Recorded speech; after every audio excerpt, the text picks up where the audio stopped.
Good evening. On behalf of the Foundation for Saline Area Schools, I'd like to welcome you to the 8th Annual Hall of Fame Induction Ceremony.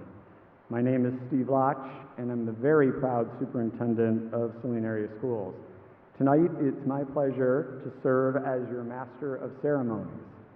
One of the most enjoyable parts of the Hall of Fame weekend is the opportunity to see and catch up with people we haven't seen in quite some time, such as former teachers, students, and co-workers. Tonight, we're fortunate to have a number of previous Hall of Fame inductees with us. Would all previously inducted Hall of Fame members please stand if you're able? Let's give them a hand.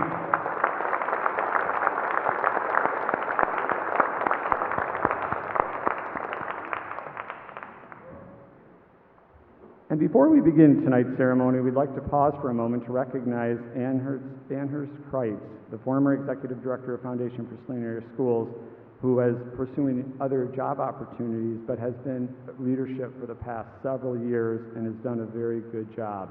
She's continued to help the foundation grow and thrive. Annhurst, on behalf of the faculty and staff, but most importantly on behalf of the students who benefited from your leadership, thank you. We are also very thankful to have Stacy Rumsa now leading the Foundation for Saline Area Schools, and we welcome her aboard.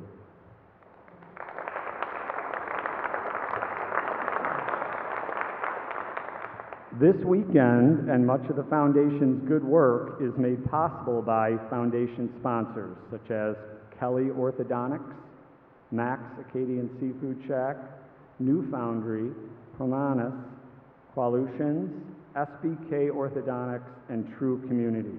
Let's give these incredible sponsors a round of applause as well.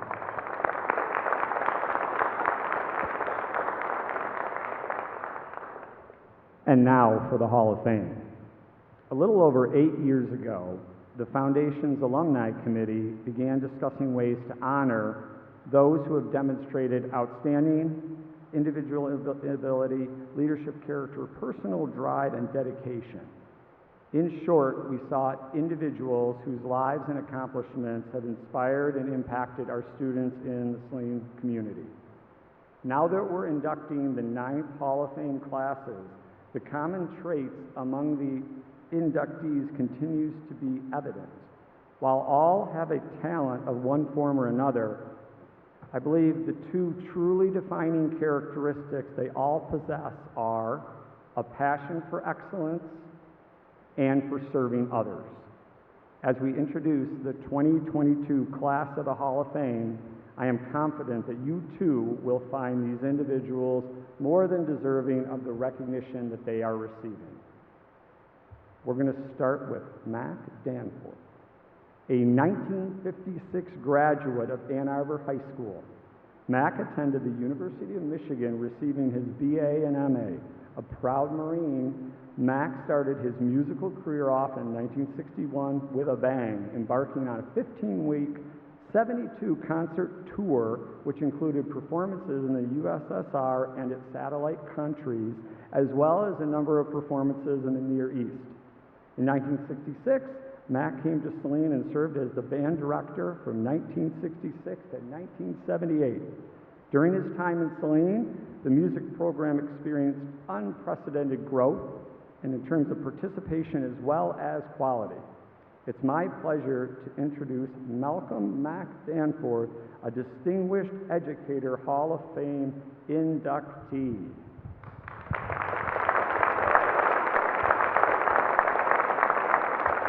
Thank you, sir. Lots of memories. I taught for 42 years total, but the first 12 were here at Saline. And actually, I thank my colleague sitting next to me for getting me this job. I was walking across campus working on my master's degree. When I got out of the Marine Corps, I figured it's been a while since I had anything to do with music, so I thought I'd better go back to school for a year. Walking across campus, somebody said, well, hey, there's a job open in Saline. So I knew that Dave was here, and so I called him up, and rest is history, as they always say. But memories. I think of all the wonderful kids that I worked with here. Some of them are in the audience now. And the memories include 3 post-game shows for the Michigan Band Day with our marching band here. And the most important one, of course, is the fact that I met the woman who was eventually going to become my wife, my darling wife, Kay. She was a student teacher for me in 1977, and we went our separate ways. And a few years later, our paths crossed at a band conductors conference, and even us old guys get lucky once in a while. So I'm very grateful for the 12 years I had here. The memories probably are my fondest memories of the 42 years that I taught. I miss kids. I don't miss a lot of the other stuff, but I miss the kids, and I actually wish I was still teaching, but circumstances are such that I can't do that anymore.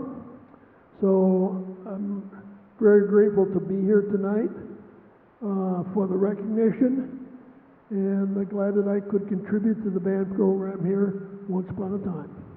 Thank you, sir. Thank you, Matt.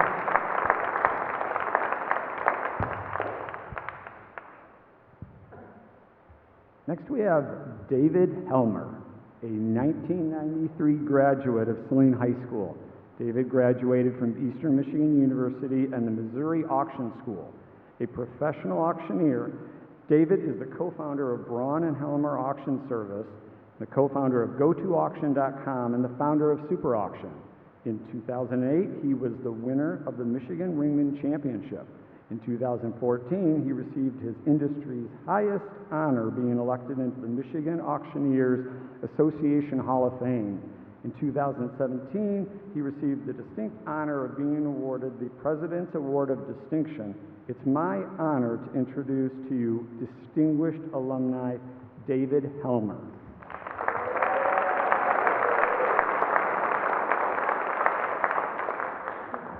All right. Well, thank you very much. I've got kind of a wing-ding-dilly here. I wrote quite a bit, and I'm going to just talk faster because that's what I do for a living. All right. I'm very thankful to be inducted into the Foundation for Saline Area Schools Hall of Fame. I do want to thank a lot of people. I've had a lot of people give me a lot of help over the years. I want to thank the Lord first, who's given me life, peace, and wisdom. Oh, I usually cry when I talk. I'm probably not going to tonight, but it happens very often. My parents, Jerry and Ruth Ann, who taught me hard work and supported me in all my endeavors, who are here. I want to introduce my wonderful wife, Jennifer Helmer. Jennifer is, besides being the mother of our 3 children, has supported me in all the things I've done. My wonderful daughter, Olivia, is here. She's back from University of Alabama. She's a sophomore there and a Saline High School graduate. My twins are juniors at the high school. I have Caleb, who does baseball and tennis here, and my other twin, Luke. He does rock and roll and lacrosse. But anyway, here we go. I must have left a big wake in my path because every school that I attended in the Saline district, they either tore down or completely remodeled the day I left. And that's a fact. I am a proud Jensen Jet, okay? Here's my teachers, K through 6. Todd, Taylor, Kruger, Cy, Donaldson, Ulrich, and 6th grade Mrs. Peterson. So I had a good start. There was some tough teachers in there who taught me a lot. Mrs. Forster was our music teacher, and I think many of you remember her. She sort of expanded my brain a little bit. Does everybody remember like ta, ta, ti, and all these things? And we would get on the floor underneath our desks, and we'd listen to Dance Macabre, and it was pretty amazing. But besides liking Mrs. Forster a lot, I did want to apologize to her. In one of my few rebellious moments in life, during one of the recitals, the 3rd graders were doing a jump rope routine to the Ghostbusters. And we were told emphatically not to sing along with that hit song, but we couldn't help it. When it came on, we all yelled out, "Who are you going to call? Ghostbusters." So I'm sorry, Miss Donaldson. In middle school, I had great teachers like Mrs. Crowley, Mr. McNutt, Coach Dave Vann. I had Mr. Koppelman, who never threw an eraser at me, but did get me for 20 push-ups for leaving my shoes out after a basketball game overnight. I had to do 20 to get them back. Middle school was the time I started to realize that teachers had a little bit more to them than meets the eye. I had Mr. King for 8th grade history. I quickly realized he was smart, passionate, and wanted the students to give a little more effort than they were used to giving. Well, in that class, we took an essay, or we wrote an essay that was put on by the Daughters of the American Revolution. And I wrote it about Mr. King, and it won for our grade. And little did I know, 30 years later, we did an auction for Mr. King, Mr. Titus King. He's got a cool Bible name. He said, you know, I stressed out over you more than any student I've ever had. And I said, hold on. I said, what? So here's something. When Mr. King, who many of you probably know, told me that he was a conscientious objector and a pacifist. And that he had, when I won that award, they wanted to give him an award because I wrote it about him.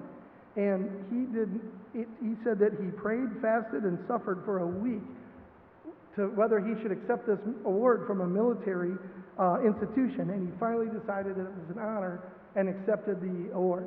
And like I said, that's when I started realizing there was a little bit more to these teachers than you first hear about.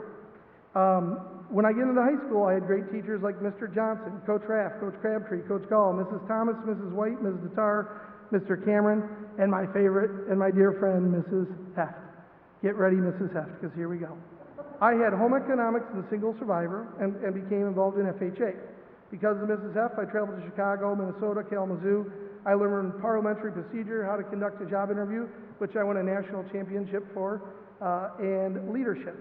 When I was a sophomore, I was assigned with another parent the head of parking for the craft show. I did not know what utter chaos which was about to erupt. We had 80 handicapped spots on the west side of the old high school, and those filled up in 5 minutes. The high school filled up in 15, the middle school, and across the street within an hour. So people had to go to the Ford plant and take a shuttle. One of the parents, who was somebody I knew went to school with, cussed me out and said she just had a hysterectomy and I needed to find her a spot. I had a walkie-talkie that went directly to Mrs. Heft. And so the following is a short dramatic reading of what took place. Beep!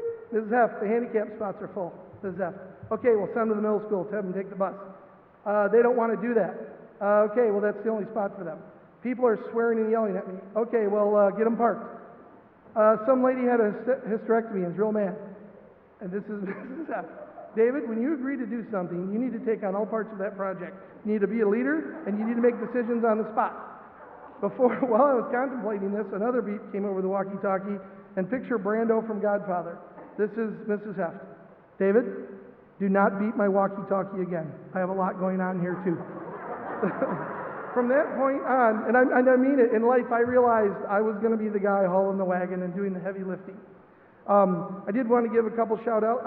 We got a little bit to go here, but shout-outs to the Thalins, who's Nancy's Hall of Famer, Debbie Williams-Hoke, who's a Hall of Famer, because they do the same thing that I do. I always see them doing that hard work, picking up the heavy end, and putting in that extra effort. I'm not quite done with Mrs. Heft, though. We were in 2 serious arguments in our life, and we were tied at 1 apiece. She made the audacious claim that biscuits should not have any taste since the flavor should only come from butter. I said that Bob Evans biscuits taste great. This is in 10th grade, by the way, without butter. And she replied, that's because they already have a lot of butter in them. So that was 1 for Mrs. Heft. But then she tried to deny that she dressed up like MC Hammer and did a dance routine at her state convention in Kalamazoo to the song, You Can't Touch This. She was adamant this didn't happen, and I was able to produce photographic evidence to the contrary. So that's 1 for me. We're tied 1-1. I'm honored to be in the Foundation for Saline Area Schools Hall of Fame with so many people that played a role in my life. Good people that are here like Mr. Corona, Mr. Tebow, Mr. Walters, my classmates Jessica Ping, Amy Moore, Sam Schwartz. Also good friends like Roy Palmieri Sr., Jim Heff, Sandy Nadig, and Taylor Jacobson, all who were parts of my life. I want a special thank you to Ann Kreitz for all her hard work, her dedication in putting all this in motion, and to yesterday's administration and Hall of Fame members, including Kurt Ellis, Betsy Merrill, Dr. Latch, Sue Corcoran, I think I got that right, Stacy Rumpkin, our new leader, and for such a great night. I do have some advice for the Hornet Nation, and that is get involved, make friends outside your circle, repay unkindness with kindness, and that's all. God bless. Thank you, David. Ruby Cool. Ruby started her career in 1959 as a 4th grade teacher at Saline Elementary School, and her passion for educating children and investing in the community led her to serve in varying roles throughout her career. In 1963, Ruby accepted the position of assistant principal of Saline Elementary School. In 1966, she moved to Jensen Elementary School, where she served as principal for 3 years. During her time at Jensen, Ruby passionately supported the development of the Title I reading program, collecting hundreds of magazines and paperback books to provide to students in the program. In 1969, Ruby took a new role as assistant principal at Houghton School, where she stayed until resigning to stay home with her family. Please allow me to introduce to you distinguished educator Ruby Cool, and Catherine, Ruby's granddaughter, is going to bring Ruby to the microphone.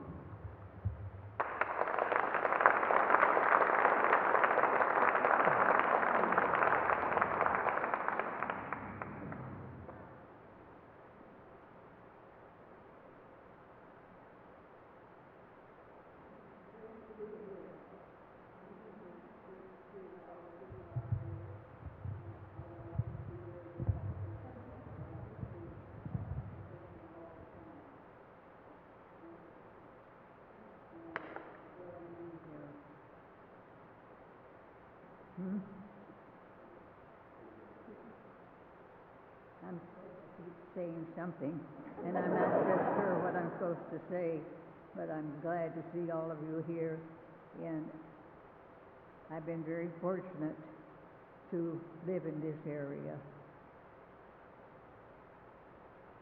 Okay, and I am Catherine. I am Ruby's granddaughter, and over the time when I started figuring out everything Grandma did, a lot of research, we had kind of talked about a few things that were important to her, things that she wanted everyone to know about. So these are some of Ruby Cool quotes. I've had some wonderful students. Kids are so interesting. They take care of each other, and they care about each other too. Be kind to each other and take care of each other.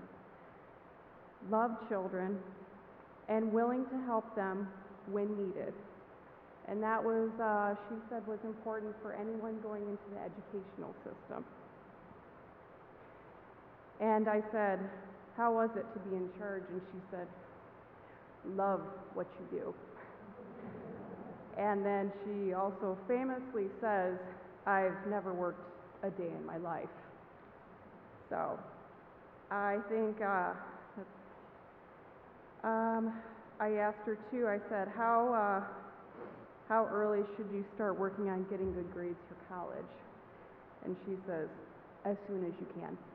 So those are some of Grandma's words, and we really appreciate everything about her, and we love and really, really appreciate this on her behalf. And it was a really good involvement for us as a family to really understand all of Grandma's achievements. So thank you so much.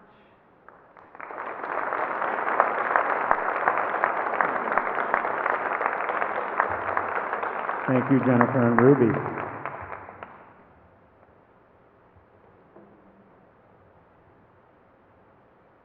Terry Walters, a 1967 graduate of Michigan State University. Terry was hired in 1977 by the Saline area schools as Saline Middle School Assistant Principal. During his tenure at Saline, he held various administrative positions, which included Middle School Assistant Principal, Union School Principal, 6th grade Principal, High School Assistant Principal, and Assistant Superintendent of Instruction. When principal at Union School, with the support of the 6th grade teachers, Terry started the 6th grade Toronto trip, which continues to occur after more than 35 years. It's my pleasure to introduce to you distinguished educator and longtime friend, Terry Walters.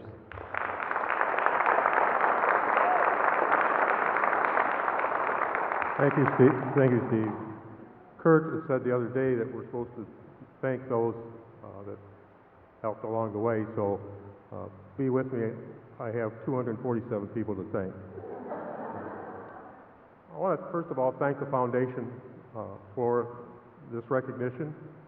What I like is the class of 2022, these administrators, teachers, and students I've worked with or been around when they've been here.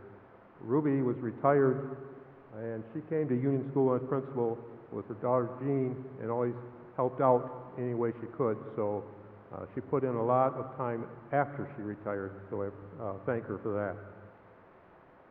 I was a liaison for the foundation when I was assistant superintendent, so I know what it involves. But when I started out when the foundation started out, and we were just doing small grants, and most of our funding came from the staff, some of the parents, some community members.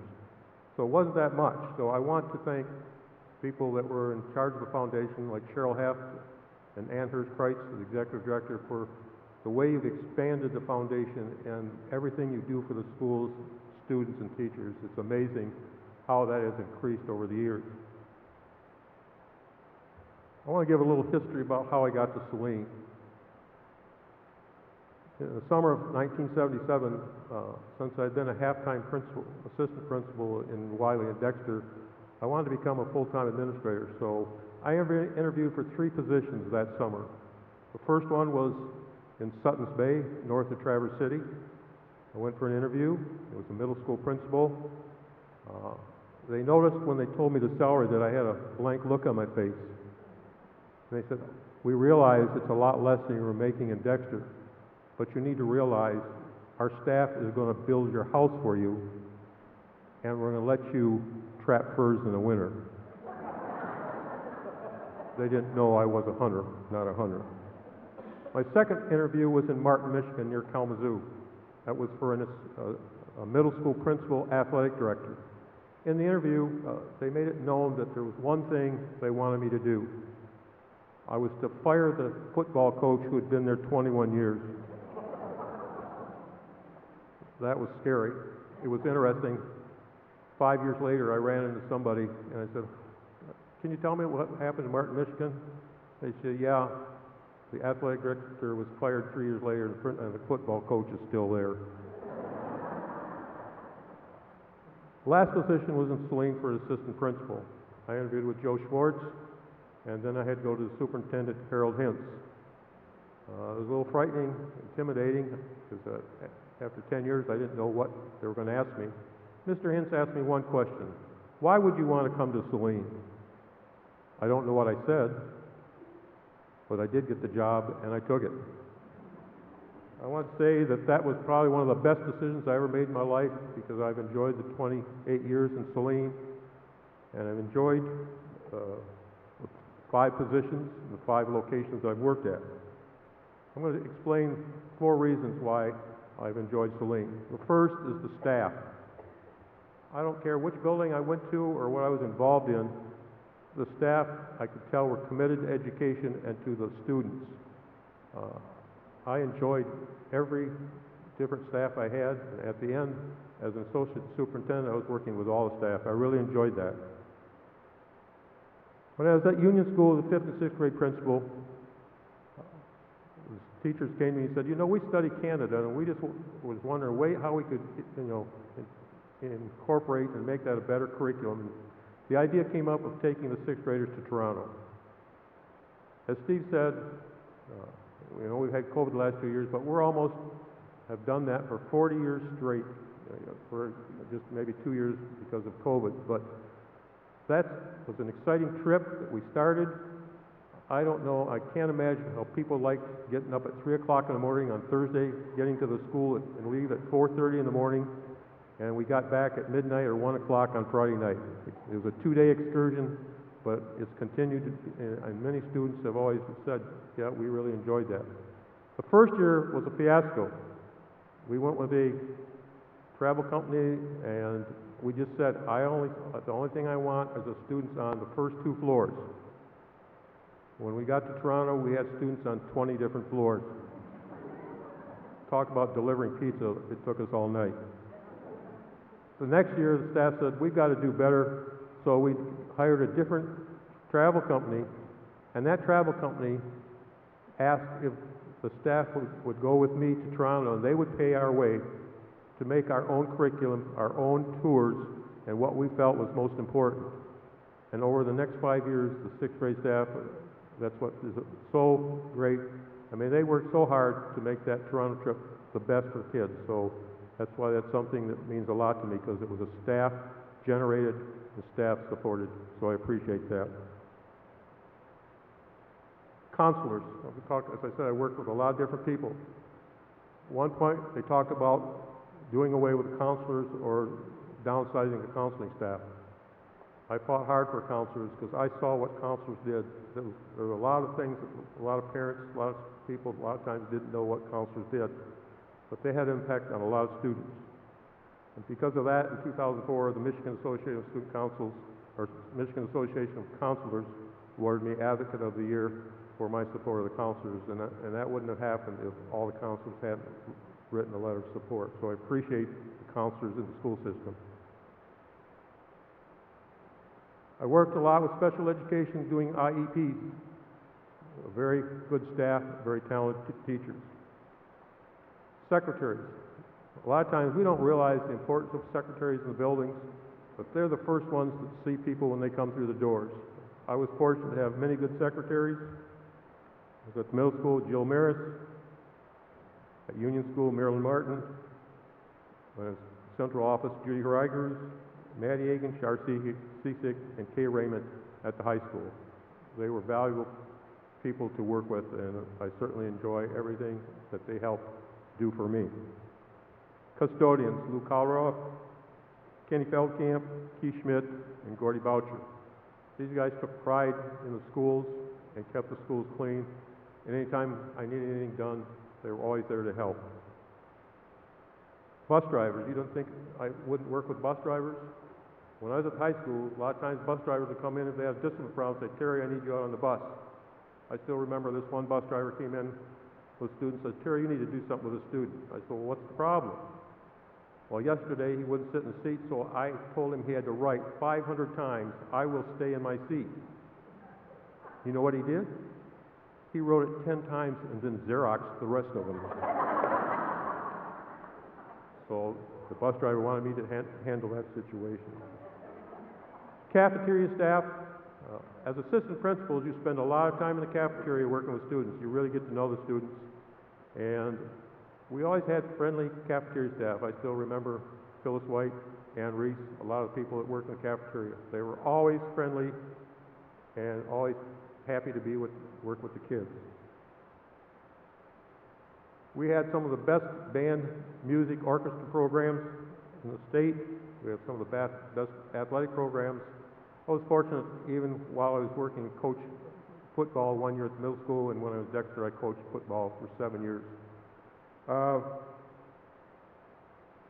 was asked when the band went to Brecon, Wales, which was our sister city, if I would be interested in chaperoning.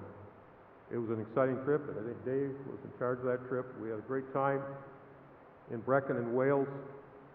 The only problem I ended up was I had 5 boys I was responsible for, and one day in England, I said, you can go out for half an hour and meet me back here. And they came back, and they all had their ears pierced. Try to explain that to parents. Number 2, administrators. We have had some of the best. I worked with some of the best administrators, and I appreciate everything they have done. 2 of my mentors were Joe Schwartz at the middle school and Paul Teeble at the high school. Now, the only reason Paul Teeble was a great friend, a great mentor, but I need to tell you how he became a mentor. I had gone back to the middle school as 6th grade principal. Paul needed an assistant principal at the high school. I wasn't even interested in it. I liked being back at the middle school. Friday night, Paul calls and says, can I come over and see you and Diana? I said, sure. He came over, he says, we interviewed 10 candidates today for assistant principal, and we didn't like any of them. We would like you to come to the high school and be assistant principal. I said, when do you have to know? By tomorrow morning. So I thought about it, called Paul, and said, nope, I want to stay at the middle school. You sure? Yep, stay in middle school. Monday morning, I'm walking, going down to the high school. Clem Corona comes out. Clem says, what, you don't want to work with me? Why do you think that? Well, you didn't take the job. And then Paul said, you know, one of the things I want you to come to high school for is we need a student council. We don't have a student council. And I had done a lot of work with student councils, so I finally changed my mind that Monday afternoon and said I would go to the high school as an assistant principal. That was probably, again, another great decision because Paul was a great mentor and Clem was a great mentor. I still remember the very first day I was at the high school. I couldn't believe it was day one. I was sitting in my office. Clem's office is just in front of mine. Teacher sends a student down, a girl. I just come in the office and says, what do you come down here for? She said, I didn't have a pencil. Okay, why didn't you have a pencil? She stood up and started yelling at me and swearing at me, and Clem's just standing there laughing, and I'm thinking, okay, what am I supposed to do? So that was my first day at the high school, and I thought, maybe I shouldn't have come to the high school, but no. So I respect and was glad that I got to work with Clem Corona. The lady that replaced me at the middle school assistant principal, her name was Ellen Ewing. Probably one of the greatest opportunities was to work with Ellen when she was superintendent and to work with Barb Saxton. I felt that was a very strong team at central office and really had a good time together and did a lot of initiatives for the district. I appreciated school board support, had a lot of different school board members over the years. I still remember, I don't know if some of you ever remember Woody Merchant. When I was principal at Union School, she called me, she says, Terry, this was October, she said, I hadn't been there that long. She says, I hear you have a bee problem on the playground. I said, yes. She said, are you going to take care of it? I said, yeah, it's on my list for December. But she realized that I had a little humor involved there also. And I also want to pay tribute to Sandy Nadig. Sandy Nadig was on the school board, and I had the opportunity to do some presentations with her on behalf of the Saline School District. So, again, I appreciate everything Sandy did for the school district. Number 3, students. The whole reason I got into education was students. I was a student council advisor for 25 years, and I always asked the physicians, you know, if I was going to be hired, could I still be a student council advisor? I like working with students, talking about leadership, because I always promoted being involved in the community and community service. I was able in Saline to take the officers to National Association of Student Council conferences in Myrtle Beach and Chicago and make sure they got a lot of extra training. One of the things I'm proud of is many of the students that I've had in the past in student council have gone on to either become involved in school boards, city councils, and even our mayor of Saline, Brian Morrow. I think a lot of people get involved in the community, and I always applaud them for what they do. I was asked to be the first director of the middle level leadership camp in eastern Michigan, so I did that for the first 2 years, where we brought kids in for a week for leadership in the summer. I really enjoyed doing that. Also, I was responsible working with the superintendent to write the first student assistance policy. When I was at the high school, we had a few accidents that were alcohol related, so we developed a student assistance policy about alcohol and drugs to help students and support students, and so I'm proud of the policy that we were able to put together to help students at Saline. The only thing about being a student council advisor that was hard was over the years I ended up chaperoning 106 dances. That's not always that fun, especially middle school dances, because I find that a lot of times the boys go there and girls go there and boys hang out and girls hang out. Well, when a girl goes to ask a boy to dance and he says no, then I've got girls in the bathroom crying. What am I supposed to do? So I've enjoyed working with students. That's been a very important part of my career. 4, friendships, challenges, and fun that I've had working in Saline. I found that Saline, it's like a family. You work together. I've been proud of working with the teachers, staff. I did a lot of different things. I was able to write, while I was assistant superintendent, over $175,000 worth of grants for the district. I started the 8th grade dinner at the middle school. At the end of the year, the 8th graders went to Weber's. We did that for probably, I think they did it for about 7 years. It finally sort of got out of control because we had parents letting their kids come to the school in helicopters and with their girlfriends, and by that point we figured that was too much. So, but the 8th grade dinner was a good experience for the kids. They went to Weber's, they had a dinner, they had a speaker, they had dancing, and it was also a learning experience. I still remember this 8th grade boy saying, "Mr. Walters, what's all this silverware for? What do we do with it?" So, I mean, they didn't realize, with all the forks and spoons, they weren't aware what they were supposed to do. I worked with staff when I came as to be the associate superintendent. United Way said our funding was down, so I worked with staff to increase the teachers participating in United Way and also participating in the foundation. So I had a contest between all the buildings, and whatever building had the highest percentage of participants, central office would come over and cook them lunch, hot dogs and hamburgers. So we did that pretty much every year I was here, and it was a fun activity to get staff involved.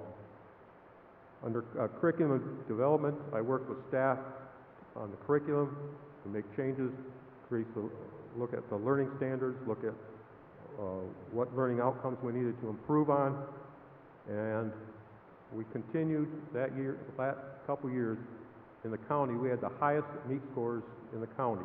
I was proud of the staff for the work they did for curriculum improvement. I know at one curriculum area in K through 6 math, we picked a curriculum, and for a couple years it wasn't working out. We didn't get the training we needed, so the teacher said we need to change. We changed to everyday math, and when we changed to everyday math, teachers really enjoyed the program. We got a lot of training, and our scores went up almost off the charts in terms of our elementary math scores, so I appreciate what those there. I supported listening to staff and the staff suggestions, but staff supported me also. In 1997, my wife, Diana, was diagnosed with Guillain-Barré syndrome. She spent 345 days in the hospital, both the hospital and rehab. Why I say that I appreciate the staff. Staff stepped forward. They set up a visitation schedule and had teachers volunteer to go up and sit with her many times when I couldn't be there. They did that on their own. When she came out of rehab, she had lost a lot of weight. Marlene Weintraub and Ted Budnick went out and bought her a whole new wardrobe of clothes. On February 25th, 2004, she passed away. The staff of Saline were very gracious in coming to the funeral home. I received over 300 sympathy cards, and most of them were from staff.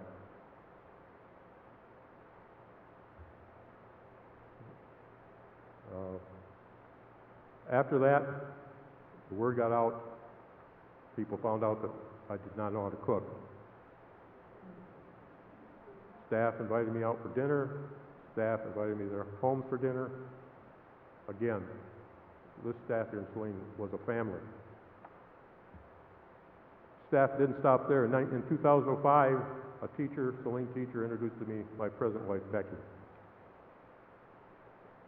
Yeah, I put the needs of the students and families first. It was hard for me to retire. For 2 years after I retired in 2005, I substituted in Saline. It was then that I realized that all my teaching had been in middle school and high school, that elementary teachers have it rough. I was asked in February to come and substitute in a 2nd grade classroom. I'd never taught in an elementary classroom. When it was time to go out for recess, I didn't realize kids needed help with their boots and their snowsuits. By the time I got all my class in their boots and snow boots, recess was over. I then worked for Phillips Travel for 10 years, and that still gave me the opportunity to take students from Saline on the Toronto trip as a tour director. I really appreciated that. I spent 12 years, thanks to Cheryl Hev, working at what I still do, work at Weber Bliss as a docent and a schoolmaster. I want to pay special tribute now to 2 teachers that I worked with that nominated me for this award, Olivia Fanning and Ruth Lockwood. They are very special to me. have done many things for students. One of the things that I liked about my job most was going to classrooms and see the learning environment and teaching environment. And I'll have to say that Ruth and Olivia were some top teachers that I'm glad we hired. They are positive, they're dedicated, and were committed to Saline Schools. So I appreciate everything they did in their classrooms. To show you how committed they were to students, they went on a Toronto trip when I was a tour director. We tried to save money, so we stayed at Victoria University in dormitories. The two of them came to me first night and said, "Terry, we got a problem." I said, "What's the problem?" There happened to be graduate students staying in the basement. We're a little afraid about the safety of our kids. I said, "Do you have a solution?" "Yeah. We've got a couch in front of the doors and we want you to sit there all night." And I did it. So, again, that shows you how much they are committed to their students. I want to thank my family.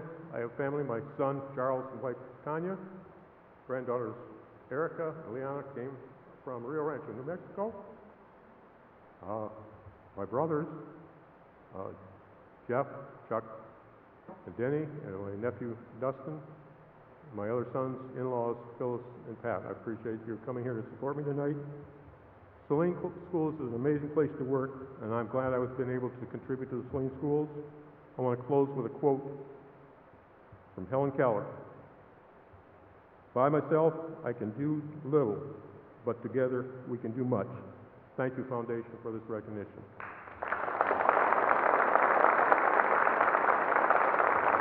Thank you, Terry. Dave Walter, a music teacher in Saline from 1964 to 2000. Dave taught all levels of band, from song flute in grade 4 through high school. Most notably, Dave started a student-adult community big band and named it the Saline Big Band, which he directed and ran for 42 years. The Saline Big Band played several hundred performances around the state and traveled 3 times to Brecon, Wales. During the height of Dave's career, there were 4 high school bands, 4 high school orchestras, 6 high school choirs at the high school, and 900 of 1,500 high school students were in daytime school programs. It's my pleasure to introduce to you distinguished educator Dave Walter.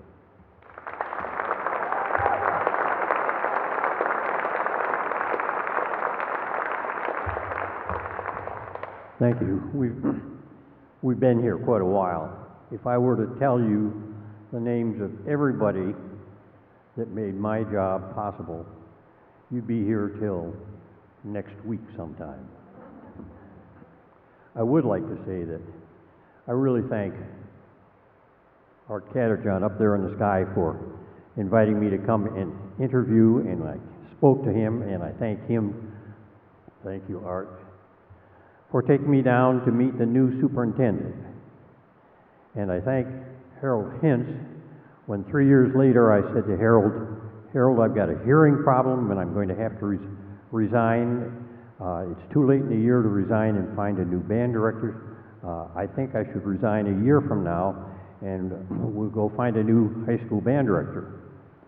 And he said, well, let's think about that. And about 2 weeks later, Harold came back and said, Dave, he said, could you think about trying to work with the younger students? Maybe that wouldn't hurt your hearing aid and hearing problem, and maybe you could handle that better and run the music program.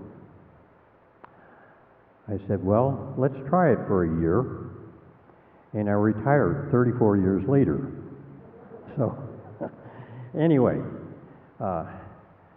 thank you to so many people. But the most important person, really, to thank is my wife, Jean, and my children. Out there someplace, son Mark and daughter Cindy and daughter Amy, who withstood the fact that I thought that going to bed at 1 or 2 in the morning and getting up at 6 and going to work was what everybody did. And I did that for many years, and somehow they survived my absence, and I'm very proud of them, and thank you for being here with me tonight. I also have to take time to thank Linda Livingstone and Janet Livingstone Carson for organizing a get-together with band members that Mac and I had taught for the afternoon before the Saline annual reunion dinner. And they filled that band room with, about 70 people.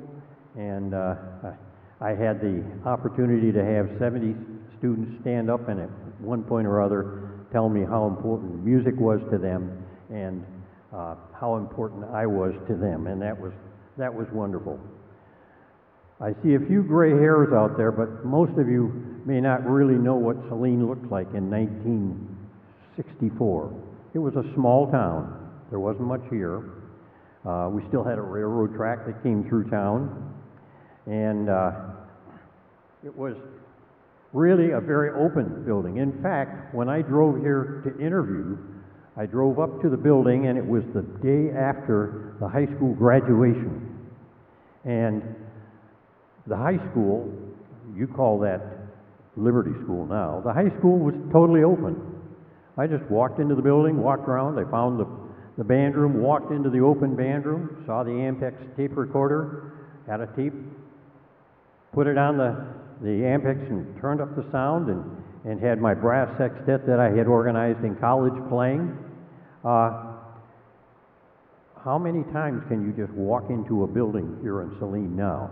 It doesn't, no, sorry, it doesn't happen. But I also came into a town with enthusiastic parents and enthusiastic music students, and it was wonderful. Now, I have notes and notes and notes about who I was, and I'm not going to bother with that. And I will talk about the fact that I had a wonderful principal, Paul Tebow. He'd say, I don't know much about that, but he'd say, go ahead and try it when I come up with some funny idea. And then I had Clem Corona, and by golly, the students in Saline walked tall and straight around there because Clem Corona was around, and there was something to pay if you got out of line. And then, of course, I came into a building, middle school, with people like Tim and Kathy Corelli, and those two had hundreds in their, what do you call it, track program, after school, middle school. There are hundreds of kids. And how did they run that program? It wasn't, you have to win. It was, your goal is to get better every week, and I love that. And then, of course, I had Dave Johnson when I said, we have a new high school, now you call it the middle school.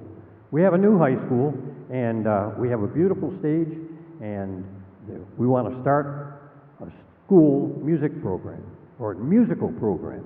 And I said, Dave, I understand you're involved in theater and that type. He said, yes. I said, would you do it? He not only did it, he organized it and ran it for 5 years and started a wonderful, wonderful program. And then, of course, elementary teachers. I could go on and name teacher after teacher, but wonderful teachers like Jan Schneerly. She was able to understand that my son's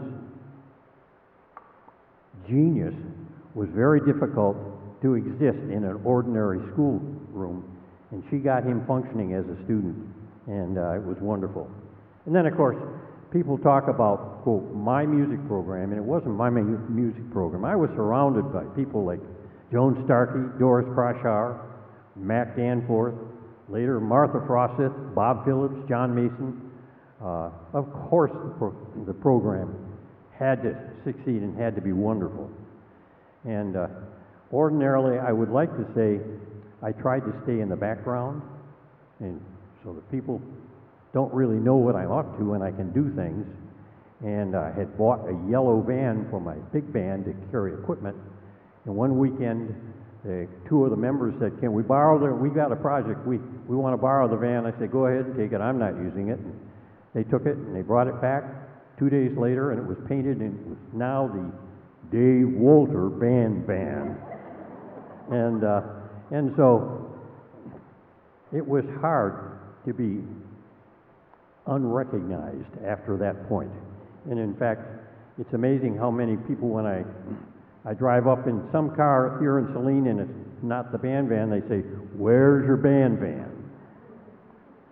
So anyway, I'm kind of a projects person, and I'm just going to say, I came to Saline, and my project was to take a band program and turn it into a program with a band, an orchestra, and choirs. That's what I experienced in high school, and I thought that's what I wanted to experience here in Saline. And as you've already heard, it worked out wonderfully. I was very, very lucky. As far as projects, no. And I will say that when I was in high school, I was in a car with a friend driving down the road, and I spotted this beautiful little girl walking down the road, and I said to Phil, I said, "You know, I'm going to ask her for a date." And Phil said, "She's too pretty for you, Bugs." That was my high school nickname. "She's too pretty for you." Little did he realize that a couple years later, I would start a 64-year project.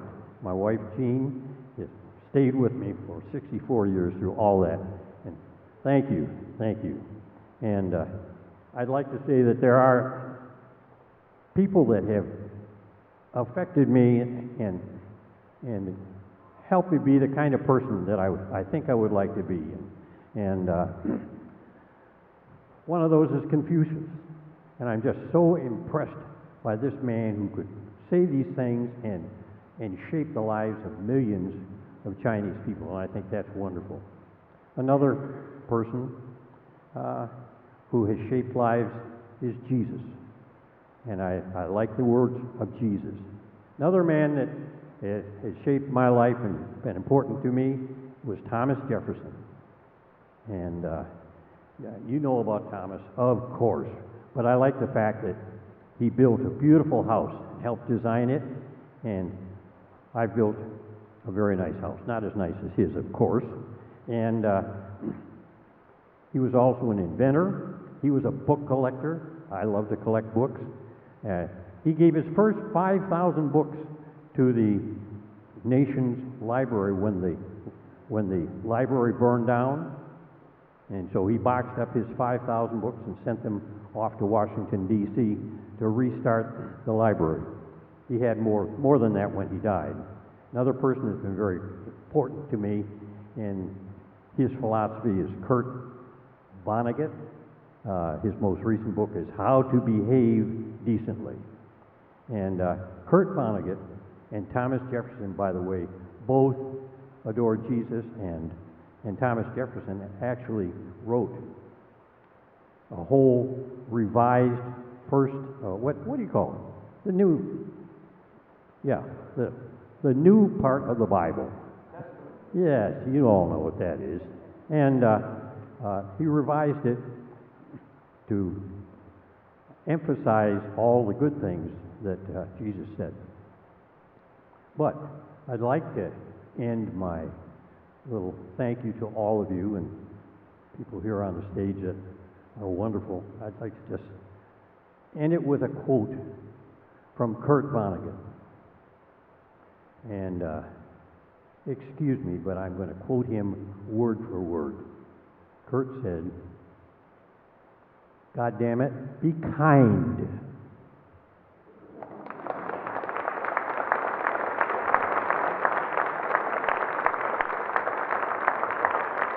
Thank you, Dave. You know, in Saline area schools, we talk a lot about legacy, and tonight we do have two outstanding music educators. We talk about their legacy. We're still one of the only school districts in Michigan that still offers fifth grade music every day to all our students. And that's a product of some of the people up here.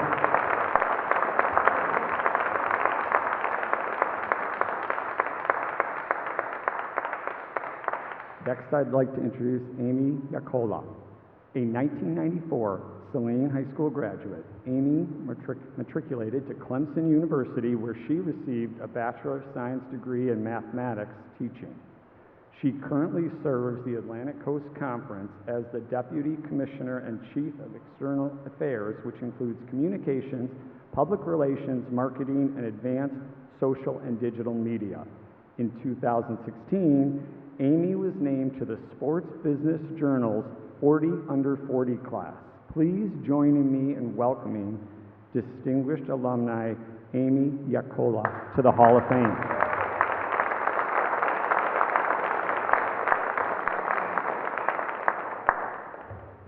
Thank you very much. I step up to the podium tonight, and I'm keenly aware that I'm probably the one thing standing between us and the dessert reception. So first and foremost, I want to recognize my fellow inductees. It's a privilege to be a part of this incredible induction class. Congratulations. I'd also like to thank the entire Saline Area Schools Foundation and the individuals that have tirelessly worked on this weekend's event. This is an incredible honor and one that's extremely humbling. To be included on a list with many of the teachers, administrators, and coaches that prepared, challenged, and supported me during my formative years is beyond surreal. To have spent my first 18 years growing up in Saline provided me with the foundation to understand the importance of education and community. It also allowed me the opportunity to be engaged in many extracurricular activities, including athletics, music, and nationally recognized clubs, all equipping me with key life qualities. To say I've been blessed would be an understatement. If we had another 30 minutes, don't freak out, I'm not going to do it, I'd start listing off all the names of my teachers, coaches, administrators, and more. But again, I know I'm standing between us and dessert. Plus, you all know who you are, and I'm just one of the many lives you've greatly enhanced during your extremely meaningful careers. There are 15 people to here tonight that I do want to individually recognize. I'll start with the Tebows, my Uncle Paul and Aunt Nancy, who are my godparents, and Mr. Corona. After working in college athletics for 20-plus years, it's crystal clear that I enjoyed learning from two of the very best administrators, and that sometimes the best defense is a solid offense. And now for my family, my sister Kelly and Nick, my brother Scott, sister-in-law Jill, and their 3 kids, Hayden, Bethy, and Jack. My husband Scott, and our 2 kids, Allender and Holden, and of course my parents, John and Elizabeth Moore. Without question, they share in this incredible honor, although my mom will always be the true Saline Hall of Famer in our family. My family makes me better every day and puts up with me every day, and there's no group of people I love and respect more. Thanks for allowing me the opportunity to share a few remarks. Congratulations once again to my fellow 2022 honorees, and cheers to Saline for what it means in each of our respective lives and for bringing us together to celebrate tonight. Thank you.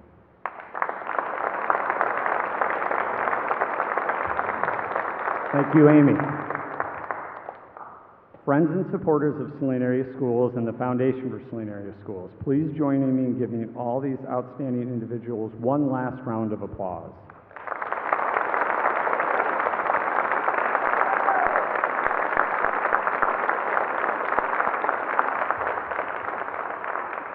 Plaques honoring our Hall of Fame inductees will be permanently displayed in the main corridor of Saline High School. The Alumni Committee is absolutely thrilled with the 9th Hall of Fame classes. Just as these individuals help from the foundation that Saline Area Schools continues to build upon, they continue to form the foundation that the Hall of Fame will be built upon. In the coming months, we will begin accepting nominations for the next Hall of Fame class. We now have 52 excellent examples of the quality of individual we are looking for.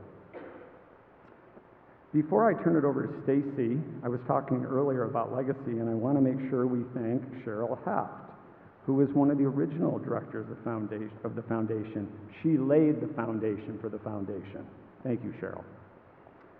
Now I'd like to introduce Stacy Rumsa, Executive Director of the Foundation for Saline Area Schools, to conclude the event. I'd like to thank all of the inductees, honorees.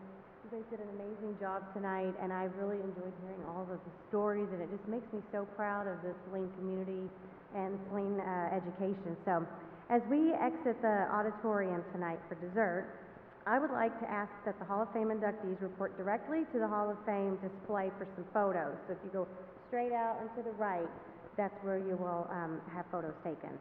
On behalf of the Foundation for Saline Area Schools, I'd like to congratulate the newly enshrined Hall of Fame members. And I thank you all for your attendance tonight and for all the family and friends that were able to come as well. So also for the honorees, we do have a little thank you gift bag. So please stop at the foundation table on your way out tonight to grab that. And please drive safely and enjoy the rest of your evening. Thank you.